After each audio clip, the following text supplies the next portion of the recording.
Good morning students.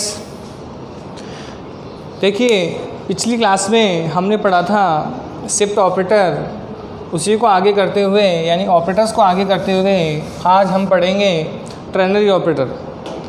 देखिए ternary operator क्या होता है वो चीज़ समझें। Ternary operator,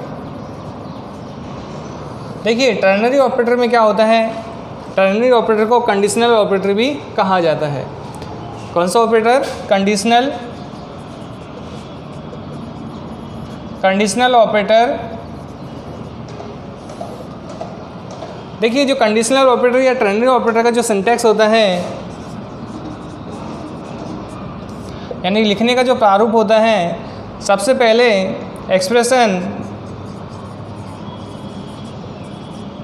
1 question mark, expression 2 colon sign, expression 3 और यानी और इसको किस तरीके से लिखा जा सकता है? Condition question mark, true statements. देखो स्टेटमेंट्स यानी कथन, colon sign, false statements.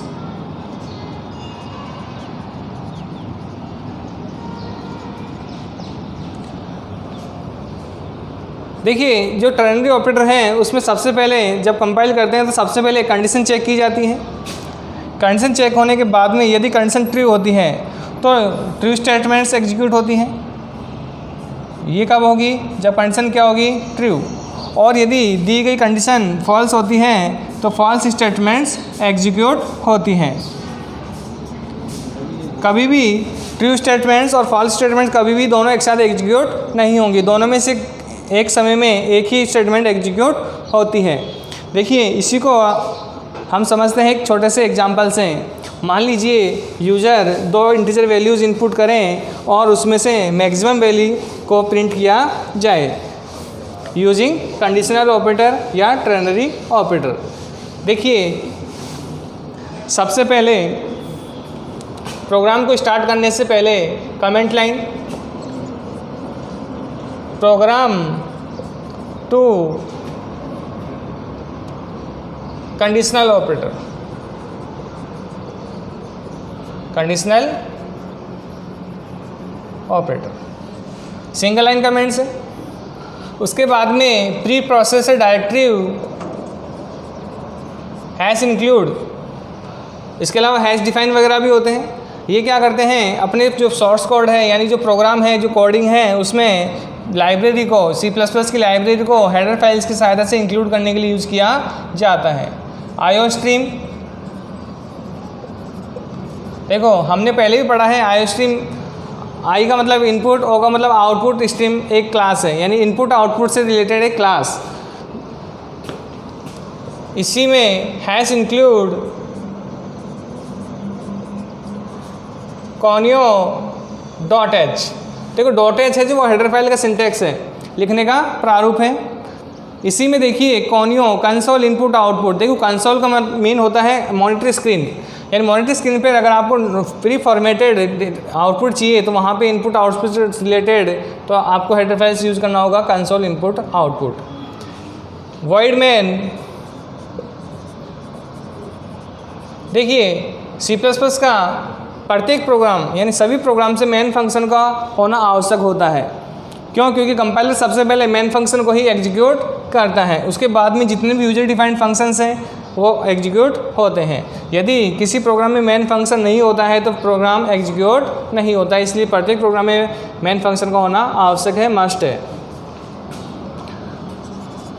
Left braces या स्टार्टिंग ब्रेसेज, मेन फंक्शन को स्टार्ट किया, माना 2 integer value int A, 2 integer variables a and b और एक लिया मैक्स, 3 इंटीजर वेरिएबल्स हैं। CLR SCR आउटपुट विंडो पे पहले से कोई डेटा हो तो उसको क्लियर करवाया। सबसे पहले Cout ऑब्जेक्ट क्या करता है, मॉनिटर स्क्रीन पे जिस प्रकार से इसके राइट साइड में इंसर्शन ऑपरेटर के राइट साइड में जो भी कांस्टेंट हो, जो भी वैल्यूज हो, उनको प्रिंट कर कहाँ भेजता है, Cout के पास, और Cout का उस डेटा को कहाँ भेजता है, आउटपुट स्क्रीन पे। तो एंटर टू इंटीजर वैल्यूज। अब कीबोर्ड के द्वारा इनपुट जो वैल्यू दी जाती है वो जाती है सिन के पास, सिन ऑब्जेक्ट के पास, और सिन क्या करता है, एक्सप्रेशन ऑपरेटर की सहायता से बिट बाई बिट जिसके राइट साइड में जो वेरिएबल्स दिए होते हैं उनमें क्या करता है, असाइन करता है। तो पहली वैल्यू ए में और सेकंड वैल्यू बी में। अब अपने को यूज़ करना है कंडीशनल ऑपरेटर। कंडीशनल ऑपरेटर में देखिए पहले अपने को देना है एक्सप्रेशन, तो आप हम लिखेंगे मैक्स इक्वल टू, कंडीशन क्या है, A greater than B, bracket question mark. यदि ये कंडीशन ट्रू है तो ए एग्जीक्यूट हो जाए, और यदि कंडीशन फॉल्स है तो बी एग्जीक्यूट हो जाए।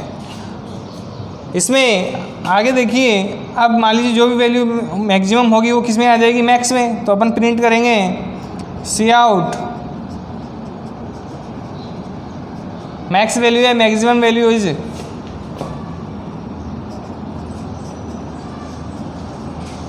और मैक्स वैल्यू किस में आएगी, मैक्स में। देन गेट ch और कंडीशन। देखिए जब इसको कंपाइल करके एग्जीक्यूट करवाएंगे तो देखिए क्या होगा, एक तो ए वेरिएबल बनेगा, एक बी एंड एक मैक्स। आउटपुट देखिए सबसे पहले आउटपुट में लिखा हुआ मिलेगा, क्लियर स्क्रीन आउटपुट में तो clear, enter two integer values, enter two integer values. मान लीजिए अपन ने डाला, हमने डाला 15 स्पेस 40, देन एंटर प्रेस किया, डेटा जाएगा सिन के पास, सिन फर्स्ट वैल्यू ए में और सेकंड वैल्यू बी में। तो ए में कितना होगा 15, बी में कितना 40। अब आगे देखिए ए ग्रेटर देन बी, क्या ए बड़ा है क्या बी से, अपन ने कंपैरिजन ऑपरेटर्स पढ़ा था, ए क्या है, ए बड़ा है कि बी से। तो देखिए ए में कितना है 15, बी में कितना है 40, तो ए यानी 15 बड़ा है क्या 40 से, कंडीशन क्या हो गई फॉल्स। और फॉल्स होती है कौन सी स्टेटमेंट, फॉल्स स्टेटमेंट यानी एक्सप्रेशन 3। तो यहाँ पे बी एग्जीक्यूट होगा, बी की वैल्यू कहाँ असाइन हो जाएगी, मैक्स में। तो मैक्स में कितना हो जाएगा 40। देन उसके बाद में Cout, वही आउटपुट स्क्रीन पे क्या लिखा हुआ मिलेगा, max value is, max value is कितनी 40। इसी तरीके से मान लीजिए इस बार अपन ने आउटपुट सेकंड में एंटर टू इंटीजर वैल्यूज, मान लीजिए हमने डाला 10 और 5 और एंटर प्रेस किया। तो इस बार देखिए क्या 1 के लिए, सेकंड के लिए लिखिए a इक्वल टू कितना 10, b इक्वल टू कितना 5 और मैक्स। तो देखिए यहाँ पे ये कंडीशन अपन हम आए जब कंडीशन क्या थी फॉल्स। और आप देखिए सेकंड में a इक्वल टू 10, तो 10 बड़ा यानी मैक्सिमम है क्या, मैक्स है क्या किससे 5 से, कंडीशन क्या है ट्रू। ट्रू होते कहाँ पहुँचेंगे अपन स्टेटमेंट 2 पे, यानी कि ये कब आएगा जब कंडीशन ट्रू होगी। अब देखिए इसके बाद में मैक्स, इस बार मैक्स में कौन आएगा ए, तो Cout max value is, max value is. अब मैक्स में कौन है इस बार 10, तो इस बार कितना प्रिंट हो जाएगा। तो इस तरीके से कंडीशनल ऑपरेटर का यूज किया जाता है। कंडीशनल ऑपरेटर में 3 ऑपरेंड देते हैं, ऑपरेंड फर्स्ट एक्सप्रेशन के रूप में लिखा जाता है, ऑपरेंड सेकंड ट्रू स्टेटमेंट्स के लिए, और ऑपरेंड थर्ड फॉल्स स्टेटमेंट्स के लिए यूज़ किया जाता है। देखिए अगली क्लास में हम पढ़ेंगे C++ data types. Thank you very much.